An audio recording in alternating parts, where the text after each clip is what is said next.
নমস্কার, কেমন আছেন সবাই? আশা করছি সবাই খুব ভালো আছেন। কোনোরকমভাবে মাংসের একটা ঝোল করব। তার জন্য প্রথমেই মিক্সির বাটিতে আদা, রসুন, কাঁচা লঙ্কা আর গোটা জিরে মিহি করে একটু পেস্ট করে নেব। তারপর কড়াইতে তেল গরম করে তাতে কেটে রাখা ক্যাপসিকাম আর ক্যাপসিকামের মতনই কেটে রাখা পেঁয়াজ একসাথে দিয়ে ভেজে নেব ভালো করে। ভেজে সেটা তুলে আলাদা করে রেখে দেব। রেখে তারপর কড়াইতে আবারও তেল দেব, দিয়ে তার মধ্যে গোটা জিরে ফোড়ন দেব।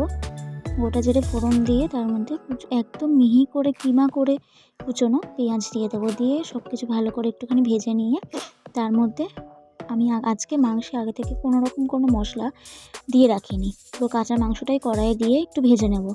মাংসের কাঁচা গন্ধটা চলে যাওয়ার জন্য একটুখানি ভেজে নেব।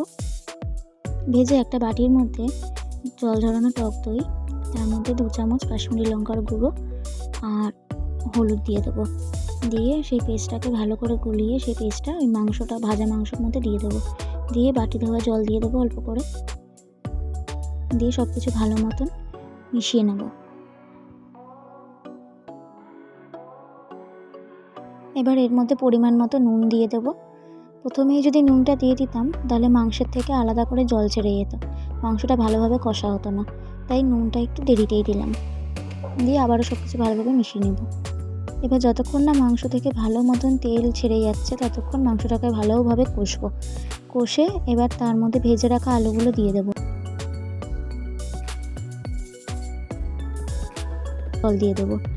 জল ঢেলে এবার ভালো মতো ফুটতে দেবো।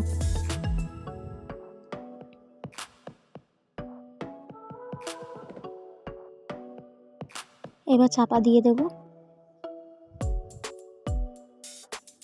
5-10 মিনিট ফোটার পরে চাপা খুলে দেখে নেব মাংস আলু সব কিছু ভালো মতো সেদ্ধ হয়েছে কিনা। দিয়ে ভালো মতো নেড়ে নেবো সব কিছু। এবার যে ক্যাপসিকাম আর পেঁয়াজটা আগে থেকে ভেজে রেখেছিলাম সেটাও একসাথে মিশিয়ে দেবো। মাংসের ঝোল রেডি হয়ে গেছে, এবার ঢেলে নেব। রেসিপিটা কেমন লাগলো অবশ্যই কমেন্ট করে জানাবেন। আর যদি আমার রেসিপিটা ভালো লেগে থাকে তাহলে অবশ্যই একটা লাইক অ্যান্ড চ্যানেলটাকে একটা সাবস্ক্রাইব করে দেবেন।